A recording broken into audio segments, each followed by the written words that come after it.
Question over there. Hello, Mr. Tarantino. Eric Kench from Cinema Editor Magazine. Where are you, sir? Over here. Oh, okay. There. I've noticed both in yours and Leone's work an intense focus on the art of building a scene through editorial. I was wondering if you could comment on the effectiveness of Leone's editing style as a director. Oh, yes. Well,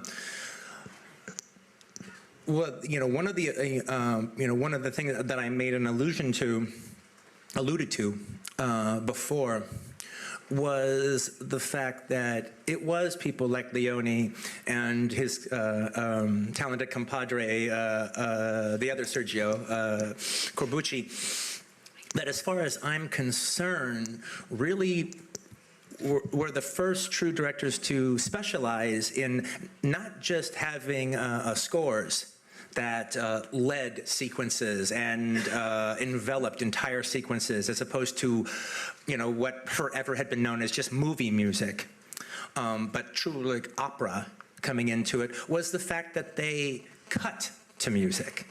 And once that genie got out of that bottle, it was never put back again. It's one of the reasons why a 3-hour movie like Good and the Bad and the Ugly, I saw Good and the Bad and the Ugly, like I think in its 1968 theatrical screening when I was, 4 or 5. I loved it. Did I understand it? All of it? No, I didn't. But I loved it and was completely taken with it. And I've actually screened that movie. I actually screen Good and the Bad and the Ugly almost every time I do a new movie when we have movie night on my cruise. And people bring their kids to go see it. And men in particular like to bring their sons. It's a wonderful bonding movie for a father to watch with their boy. And the kids love it. I mean, it's completely foreign to them. They don't even know who Clint Eastwood is. But they're caught up in the spectacle, and they're caught up in the music and the bigness of the visuals. And frankly, but one of the things that they're really caught up in, even though they can't understand it, is the editing.